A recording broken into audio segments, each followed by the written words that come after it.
అప్పుల బాధలు వెంటాడుతున్నాయా? అయితే 6 JVR వారి జాతిరత్నాలు ధరించండి.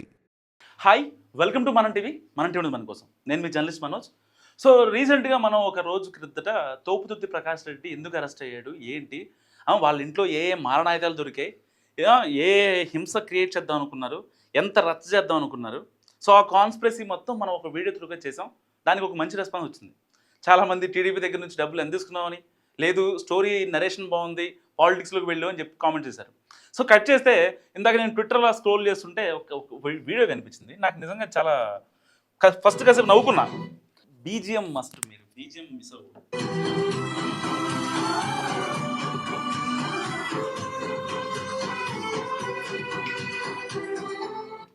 యా, మీకు అర్థమై ఉంటుంది నాకు తెలిసి. జోలాలి అనలేదే చిన్నాడు నేను ఇప్పుడు ఈ ఊరి ఉయ్యాల. అసలు అంత పెద్ద ఎలివేషన్ నాకు ఇప్పుడు అర్థం కాలేదు ఎందుకు, దేనికోసం ఎలివేషను, ఏం చేసిన ప్రత్యాపారం ఏంటి. వీళ్ళందరూ నన్ను పాలిటిక్స్లోకి వెళ్ళి చెప్పి మాట్లాడుతున్నారు, కానీ ఇంతమంది ఎందుకు వచ్చారండి, దేనికి వచ్చారు వీళ్ళంతా? డబ్బులు ఇస్తే వచ్చారు. నిజంగా తోపుదుర్తి ప్రకాష్ రెడ్డి ఏదో గొప్ప గొప్ప అనుకుని రాలా. అయితే వాళ్ళంతా పెయిడ్ బ్యాచ్ అనమాట, పేటిఎం బ్యాచ్. సాయంత్రానికి ఇళ్ళ పోయేసరికి డబ్బులు పడతాయి. సరే, కొంతమంది అభిమానులు ఉంటారు, మహా అయితే ఒక 10%, 15% అనుకుందాం. ఎందుకు 10%, 15% అన్నానో కూడా ఈ వీడియో లాస్ట్ వరకు చూడండి, దానికి ఒక కన్క్లూజన్ ఇస్తా. సో ఇలాంటి నేపథ్యంలో అసలు మనోడు చేసింది ఏంటి? యా, ఒక్క నిమిషం చూపిస్తాను చూడండి. మనోడు చేసిన చండాలు ఇదంతా ఏంటి? ఇవి గ్రానైట్లు, రాళ్ళు, ఎంటీ బీర్ బాటిల్స్. దేనికోసం? తలకాయలు పలగొట్టడానికి. అర్థమైందా? మనుషులు కాపాడటానికో ఇంకోటి కాదు, తలకాయల పలగొట్టడానికి ఈ బీర్ సీసాలు ఇవన్నీ పెట్టుకొని రెడీగా ఉన్నారన్నమాట అనంతపురంలో. దేనికోసం? నారా లోకేష్ మీద అక్కడున్న ఎంఎస్ రాజు, ఆ ఎమ్మెల్యే ఎవరైతే ఉన్నారో ఎంఎస్ రాజు, నారా లోకేష్కి దగ్గరగా ఉండి కోట్ల రూపాయలు దండుకుంటున్నారు, ఏంటిది అని ప్రశ్నిస్తే నన్ను అరెస్ట్ చేస్తారా అంటూ తోపుదుర్తి ప్రకాష్ రెడ్డి చాలా ఆయన సింపతి కోసం చాలా ప్రయత్నిస్తారు బేసిక్గా.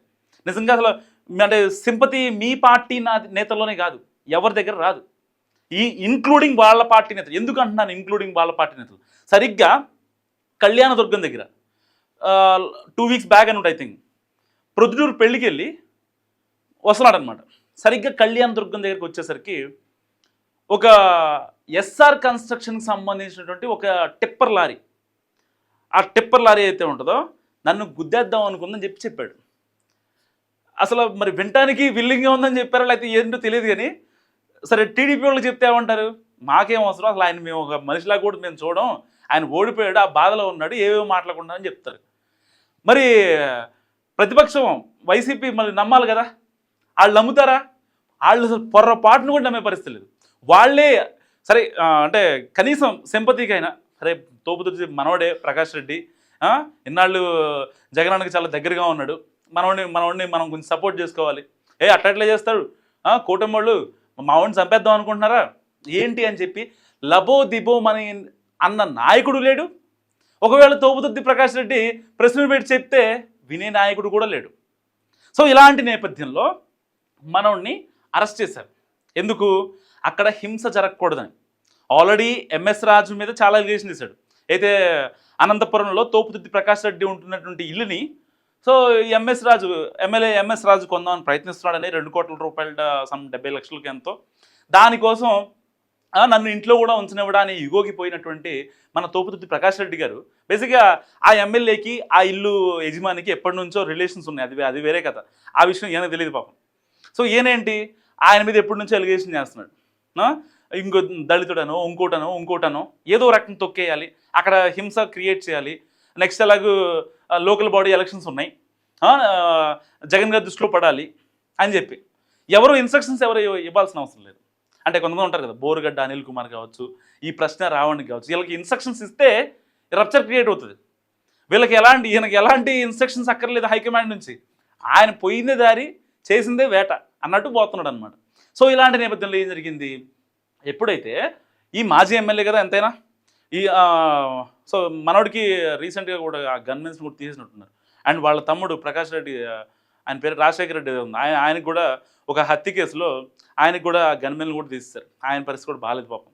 కేసులు కోర్టులు అన్నీ వెంటాడుతున్నాయి. గత 5 ఏళ్లలో చేసిన తప్పులు ఈయన ఎలాగైతే ఈయన మీద కేసులు కోట్లు అన్నీ పడుతున్నాయో ఆయన మీద కూడా అంతే ఉంది. వీళ్ళ పరిస్థితి కొంచెం బాగాలేదు, లో నడుస్తుంది అంటారు కదా. టైం బాగాలేనప్పుడు అట్టిపండు తిన్నా మనకి పన్ను ఇరిగిపోద్దని. సో పరిస్థితి లిటరల్గా అలా ఉందన్నమాట. సో ఇలాంటి నేపథ్యంలో మనోడు ఎలాగైనా సరే టీడీపీ వైసీపీ గొడవ పెట్టి ఇతని మనుషుల్ని వాళ్ళకి డబ్బులు ఇచ్చి రమ్మని చెప్పి వాళ్ళ సాయంత్రం కల్లా మందు ఆపించి ఆ తర్వాత గొడవ చేద్దామని ఫిక్స్ అయిపోయాడు. కానీ కట్ చేస్తే గొడవ జరగల, పోలీసు వాళ్ళు వచ్చారు. ఈవెన్ పోలీసు వాళ్ళు కూడా లోపల ఫస్ట్ వెళ్ళనివ్వలేదు. యాక్చువల్గా ఈ వీడియో పోలీసు వాళ్ళు తీసిందే, కానీ వాళ్ళు వెళ్ళనివ్వలేదు అనమాట. ఎందుకు వెళ్ళనివ్వలేదు? పైకి వెళ్తే బండారం బయటపోద్ది కాబట్టి పైకి పోనివ్వలే.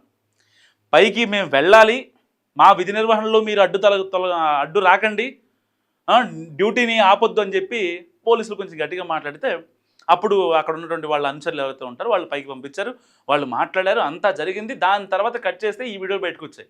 అంటే ఎంత పెద్ద కాన్స్పిరసీ ఉందో అర్థం చేసుకోండి. అసలు ఇష్యూ అనేది చాలా చిన్న మ్యాటర్. ప్రతి రాజకీయ నాయకుడికి వేరే పార్టీ వాళ్ళతో సవాళ్ళు ఉంటాయి, ప్రతి సవాళ్ళు ఉంటాయి. అది కామన్, క్వైట్ కామన్.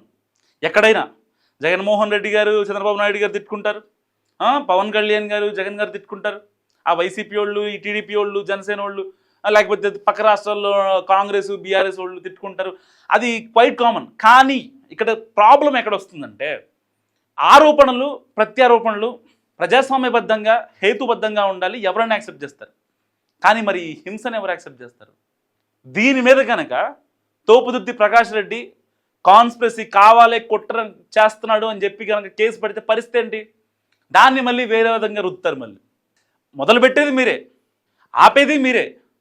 మళ్ళీ వేరే వాళ్ళు ఒక మాట అంటే మాత్రం తట్టుకోలేరు అనమాట. ఏంటండి తప్పు కదా, ఇలా మరి ఇట్లా చేయకూడదు కదా, ఈ బీర్ బాటిల్ ఏంటి, ఈ లోకం ఏంటి, రాళ్ళు ఏంటి, ఎవరికైనా తగిలితే పరిస్థితి ఏంటి, స్పాట్ డెడ్ అయిపోతారు. కనీసం 100 బీర్ బాటిల్స్ ఉన్నాయంట. 100 అక్కడికి ఎవరైతే ఆ ఇంటి ప్రెమిసెస్లోకి వస్తారో ఆ గ్రనైట్స్, ఆ రాళ్ళు ఇంటి బయట కూడా పెట్టుకున్న రాళ్ళు. ఎందుకంటే ఒకవేళ టీడీపీ వాళ్ళు కనుక ఎక్కువ వస్తే, జనసేన టీడీపీ వాళ్ళు కనుక ఎక్కువ వస్తే గట్టి కొట్టేద్దామని ఫిక్స్ అయిపోయారు వీళ్ళు. వాళ్ళందరితో మనుషులతో మాట్లాడి పెట్టారు. ఆ ఇంటి అనంతపురంలోని వాళ్ళని అయితే తోపుతుడి ప్రకాష్ రెడ్డి ఉంటున్నటువంటి ఇంటి చుట్టూ వాళ్ళు మొత్తం రెడీగా ఉన్నారు, ఫోన్ చేస్తే వచ్చేస్తారు. అలాంటి సిచ్యువేషన్ అనమాట. కట్ చేస్తే పోలీసు ఎంట్రీ ఇవ్వడం వల్ల చాలామంది ప్రాణాలు, చాలామందికి ఎలాంటి గాయాలు అవ్వకుండా అందరూ వాళ్ళ సేఫ్గా ఉన్నారు. మరి ఇలాంటి తోపుదుర్తి ప్రకాష్ రెడ్డికి వీళ్ళు చేసేది ఏంటి? హారతులు. మన శ్రీవారి కనుక నిత్య కైంకర్యం ఉంటుంది కదా, అసలు ఆయన సాంగ్స్ ఆయన ఎవరు మీకు మ్యూట్లో చూపిస్తున్నా, ఎందుకంటే సాంగ్ ప్లే చేయకూడదు. సో ఇది మ్యాటర్. జోలాలి అనలేదే చిన్ననాడు నిన్నెప్పుడు. మీరు నిజంగా అంటే ఇంట్లో పెద్దవాళ్ళు కనుక కరెక్ట్ పద్ధతిలో పెంచితే పెద్దయ్యాక పిల్లలు ఇలా తయారవ్వరు, పెంచకపోతేనే తయారవుతారు. మనల్ని తిట్టినోడిని మాట్లాడటం ఒక ఎత్తు, వాడిని కూడా తిట్టడం ఒక ఎత్తు, కానీ తిట్టాడు అరిచాడని చెప్పి వెళ్ళి చంపేయడం అంత కరెక్ట్ కాదు. కరెక్ట్ కదా? మీరేమనుకుంటున్నారు? మస్తు కామెంట్ చేయండి. చూస్తున్నాండి మనం టీవీ.